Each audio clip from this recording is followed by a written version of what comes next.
గత ప్రభుత్వ నిర్లక్ష్యంతో పాలమూరు యూనివర్సిటీ వెనుకబడిపోయింది. ప్రభుత్వ ఆసరా కరువై విద్యార్థులను సమస్యలు వెంటాడుతున్నాయి. మెస్ ఛార్జీలు, స్కాలర్షిప్లు, ఫెలోషిప్లు అందక ఏళ్లుగా వసతులు, మౌలిక సదుపాయాలు లేక అవస్థలు పడ్డారు విద్యార్థులు.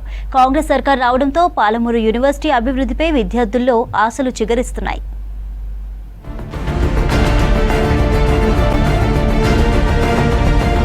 మహబూబ్ నగర్ జిల్లాలో 171 ఎకరాల్లో 2008లో పాలమూరు వర్సిటీ ఏర్పాటైంది. ఎన్నో పరిశోధనలకు నిలయంగా మారుతోంది. న్యాక్ గుర్తింపు, రూసా నిధులతో మౌలిక సదుపాయాలు ఏర్పాటు చేసుకుంటూ అభివృద్ధి సాధిస్తోంది. మైక్రోబయాలజీలో కొత్త పరిశోధనలు చేసి 3 పేటెంట్ హక్కులు సాధించింది. ఇప్పుడు రేవంత్ సర్కార్ చొరవతో ఈ యూనివర్సిటీ మరింత పురోగమిస్తోంది. రీసెంట్ గా యూనివర్సిటీకి ఇంజనీరింగ్, లా కాలేజీలను మంజూరు చేసింది సర్కార్. క్రీడలకు ప్రాధాన్యతిస్తూ సింథటిక్ ట్రాక్ ఏర్పాటుకు నిర్ణయించింది. రెగ్యులర్ వీసీని నియమించి యూనివర్సిటీ నిర్వహణను గాడిలో పెట్టింది.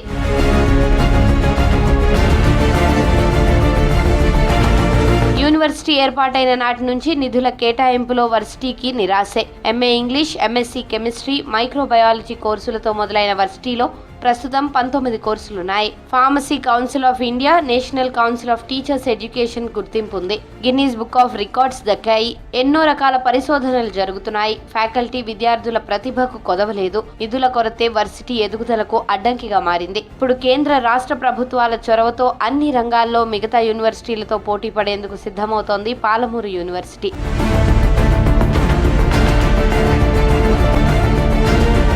యూనివర్సిటీలో హాస్టల్ ప్రధాన సమస్య.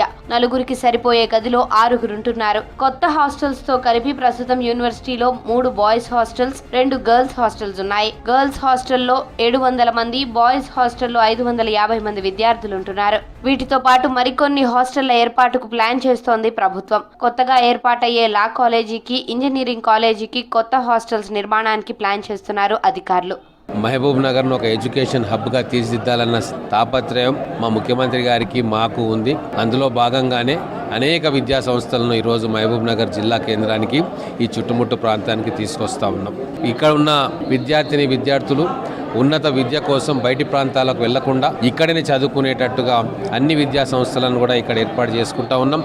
అలాగే మన పాలమూరు యూనివర్సిటీకి సింథటిక్ ట్రాక్ కావచ్చు, తర్వాత క్యాంటీన్ కావచ్చు, గర్ల్స్ హాస్టల్ భవనాలు కావచ్చు, బాయ్స్ హాస్టల్ భవనాలు కావచ్చు, రీసెర్చ్ సెంటర్ భవనం కావచ్చు, రేపు ఇంజనీరింగ్, లా కాలేజ్ భవనాలు కావచ్చు, వీటన్నిటినీ కూడా శంకుస్థాపన చేసుకొని చాలా శరవేగంగా నిర్మాణం చేసుకుంటుంది. యూనివర్సిటీ అభివృద్ధిపై స్పెషల్ ఫోకస్ చేసింది కాంగ్రెస్ ప్రభుత్వం. వర్సిటీకి స్పెషల్ గ్రాంట్ తో పాటు సరిపడా బోధనా సిబ్బంది నియామకం, మెస్ బిల్లుల పెంపు, మౌలిక వసతులు, పెండింగ్ స్కాలర్షిప్స్, ఫెలోషిప్లపై ప్రభుత్వం దృష్టి సారిస్తోంది. యూనివర్సిటీలో 95 పోస్టులకు 76 అధ్యాపక పోస్టులు ఖాళీగా ఉన్నాయి. 19 కోర్సుల్లో 1400 మందికి పైగా విద్యార్థులు.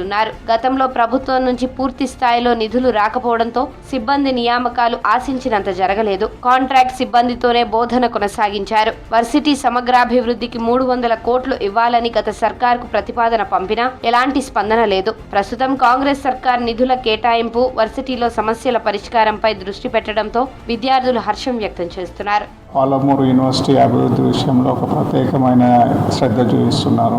ముఖ్యంగా ఇక్కడ చదువుకునే విద్యార్థులకు అన్ని విధాల సౌకర్యాలు కల్పించాలనేది ఒక లక్ష్యంతో ముందుకెళ్తున్నాము.